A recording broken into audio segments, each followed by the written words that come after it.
कल यूपी विधानसभा बजट सत्र के दौरान शिक्षा मित्रों की समस्याओं को लेकर कई अहम चर्चाएं की गई। बता दें, विधानसभा सत्र के दौरान कई विपक्षी पार्टियों के एमएलसीओं द्वारा शिक्षा मित्रों की समस्याओं को उठाया गया और मौजूदा सरकार पर निशाना साधते हुए कई बातें बोली गई। जवाब में बेसिक शिक्षा मंत्री संदीप सिंह शिक्षा मित्रों का मानदेय बढ़ाने और अन्य समस्याओं पर अपनी राय रखते नजर आए। शिक्षा मंत्री संदीप सिंह बोलते नजर आए कि बेसिक शिक्षा निदेशक की अध्यक्षता में कमेटी का गठन कर दिया गया है। कमेटी की रिपोर्ट के अनुसार सरकार निर्णय लेगी और इस पूरे विषय पर ज्यादा जानकारी के लिए हमारे साथ फोन लाइन पर जुड़ चुके हैं प्रदेश महामंत्री उमेश पांडे जी। तो चलिए उनसे जुड़ते हैं और जानते हैं कि उनका क्या कुछ कहना है।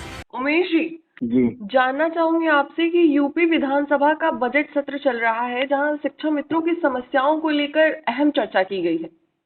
वहां पे मानदेय बढ़ाने की बात को लेकर के शिक्षा मंत्री संदीप सिंह का कहना था कि सब कुछ सही चल रहा है, कमेटी की रिपोर्ट के अनुसार सरकार निर्णय लेगी। क्या कुछ कहना चाहेंगे आप? जी, इसके लिए मैं माननीय बेसिक शिक्षा मंत्री जी श्री संदीप सिंह जी को बहुत बहुत धन्यवाद देना चाहता हूं कि उन्होंने विधानसभा में इस बात को स्वीकार भी किया है कि जो हम लोगों की जो प्रस्ताव आएगा उस पे वो विचार करेंगे और उसका पालन भी कराएंगे जो होगा।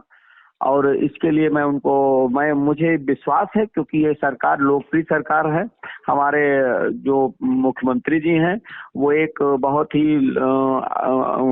शिक्षा मित्रों के प्रति उनकी एक अलग से ही धारणा है और हमारे बेसिक शिक्षा मंत्री जी भी हैं और हमारे सारे अधिकारी भी जो है शिक्षा मित्रों के साथ एक अलग से ही उन लोगों का हम लोगों के लिए प्यार है।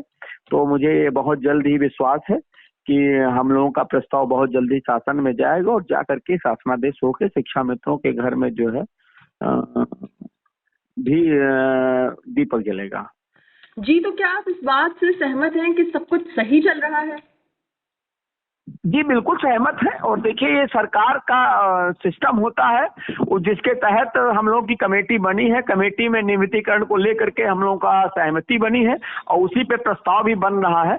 और सरकार का जो भी विधानसभा में माननीय बेसिक शिक्षा मंत्री जी द्वारा इस बात को भी कहा गया है कि हम बहुत जल्दी हम पहली बात तो हम लोगों को शिक्षक छात्र अनुपात में भी शामिल कर लिया गया है। दूसरी बात है कि उन्होंने ये भी कहा है कि जैसे ही प्रस्ताव आ जाएगा हम सदन को अवगत कराएंगे। तो ये बहुत बड़ी बात है और हम लोग का बहुत जल्दी ही कल्याण होने वाला है। उनका ये भी कहना है कि परिषदीय विद्यालयों में छात्र शिक्षक अनुपात पूरा है, 35 बच्चों पे एक शिक्षक होना चाहिए और वो शिक्षक भर्ती का कोई प्रस्ताव या प्रक्रिया विचाराधीन नहीं है। इस बात में कितनी सत्यता है? बिल्कुल सही है कि जब बेसिक शिक्षा में हमारे जो संचालित बेसिक शिक्षा परिषद से संचालित जो विद्यालय हैं उनमें हमारे अनुदेशक हैं, हम लोग हैं, हमारे टीचर्स हैं, सब लोग मिल करके जब शिक्षक छात्र अनुपात लगभग कंप्लीट है और जहां पर मान लीजिए कहीं शिक्षकों की कमी भी है उसके लिए हमारी सरकार के द्वारा भी मैचुअल कराया जा रहा है। और मैचुअल कराने के बाद उसमें जहाँ पे छात्रों की संख्या मान लीजिए अध्यापक कम है, छात्र ज्यादा है, वहां पे इस तरह का स्थानांतरण की भी प्रक्रिया गतिमान है। और बहुत जल्द ही सारे विद्यालयों में लगभग विद्यालयों में टीचर्स अवेलेबल हैं। जहां पर नहीं है वहां की व्यवस्था सरकार बहुत जल्दी करने जा रही है। जी, एक चीज और जानना चाहूंगी, विधानसभा सत्र के दौरान कई विपक्षियों ने भी शिक्षा मित्रों की समस्याओं को उठाया, जिसमें से सपा के एमएलसी आशुतोष सिन्हा ये बोलते नजर आए कि 2017 के चुनावी रैली के दौरान देश के प्रधानमंत्री नरेंद्र मोदी द्वारा ये बोला गया था कि अगर शिक्षा मित्रों को कोर्ट से न्याय नहीं मिला तो सरकार उनके साथ खड़ी नजर आएगी। तो क्या सरकार सच में आप लोग के साथ खड़ी है? क्योंकि उनका एक और भी कहना था कि सरकार द्वारा अध्यादेश लाकर उन्हें नियमित किया जाएगा। तो क्या ऐसा कुछ हो पाया? जी, अभी तक तो नहीं हो पाया है, लेकिन सरकार उस दिशा में अपना एक कदम आगे बढ़ा दिया है सरकार ने। और हम लोग की कमेटी बना करके हम लोगों की मांग को जायज ठहराते हुए उसका प्रस्ताव शासन ने जो है अधिकारियों से शासन ने मांग लिया है। और ये बात तो सही है कि माननीय प्रधानमंत्री जी द्वारा बहुत पहले ही कहा गया था कि अब शिक्षा मित्रों की जिम्मेदारी मेरी है। उसको लेकर के बनारस में माननीय प्रधानमंत्री जी ने इसको कहा भी था और उसको वो बहुत जल्द ही पूरा करने वाले हैं। क्योंकि उनका कहना था कि सरकार के वो जुमले सिर्फ जुमले ही नजर आए, शिक्षा मित्र काफी ज्यादा परेशान हैं। दिनेश शर्मा पर भी निशाना साधा था, बोले थे कि दिनेश शर्मा ने कहा था कि शिक्षा मित्रों के लिए कमेटी का गठन किया गया, लेकिन उस कमेटी का आज तक कुछ पता नहीं चल पाया। क्या ऐसा कुछ हुआ था?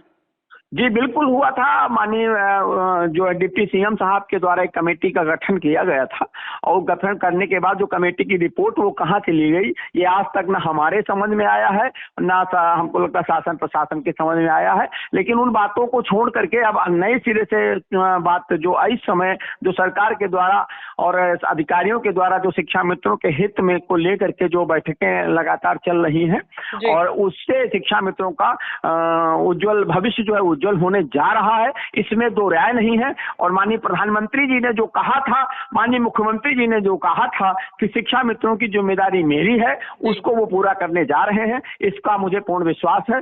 और मैं प्रधानमंत्री जी को और मुख्यमंत्री जी को भी धन्यवाद ज्ञापित करता हूं कि वो बहुत जल्द ही हम लोगों की समस्याओं का निराकरण करके हम लोगों का उज्जवल भविष्य करेंगे। संदीप सिंह ने एक और बात कही कि सरकार बेसिक शिक्षकों को कैशलेस चिकित्सा बीमा देने पर विचार कर रही है, क्या कुछ कहना चाहिए? बिल्कुल देना चाहिए और हम ये मांग भी आपके चैनल के माध्यम से माननीय बेसिक शिक्षा मंत्री से ये मांग करते हैं कि हम शिक्षा मित्रों को भी इसमें शामिल किया जाए, क्योंकि हम लोगों की उम्र 40 प्लस हो गई है। अब हम लोगों का भी बीमारी आएगी, हम लोगों को भी समस्याएं बड़ी बड़ी लंबी बीमारियों से समस्याओं से ग्रसित होना पड़ेगा। तो मैं आपके चैनल के माध्यम से माननीय बेसिक शिक्षा मंत्री जी से, माननीय मुख्यमंत्री जी से ये मांग करते हैं कि हम शिक्षा मित्रों को जो भी इस जो कैशलेस व्यवस्था है इसमें हम लोगों को रखते हुए और हम लोगों का भी ये सुविधा प्रदान की जाए। अपने साथियों को क्या कुछ कहना चाहेंगे, क्या कुछ मैसेज देना चाहेंगे आप? मैं आपके चैनल के माध्यम से उत्तर प्रदेश के समस्त शिक्षा मित्र को, भाइयों को, हमारा जो एक परिवार है उसको मैं ये मैसेज देना चाहता हूं कि आप लोग जो सरकार का जो एम है कि बच्चों को पठन पाठन कराना, बच्चों को, क्योंकि हमारा भविष्य बच्चों के भविष्य से जुड़ा हुआ है और हम उन बच्चों को पढ़ाते हैं जो हम नौनिहालों को पढ़ाते हैं जो कल के देश का भारत है। तो हम लोग पूरे मैं शिक्षा आपके चैनल के माध्यम से सभी शिक्षा मित्र भाइयों को ये मैसेज देना चाहता हूं कि आप लोग पठन पाठन पे कार्य करें और अपने जो हमारा कर्तव्य है उसको पूरी तरह से निर्वहन करते हुए अपना कार्य करें। और बहुत जल्द ही सरकार हमारे विषय में सोच रही है और हम लोगों का कल्याण होने वाला है। अटल टीवी से जुड़ने के लिए आपका बहुत बहुत धन्यवाद उमेश जी। जी आपको बहुत बहुत धन्यवाद।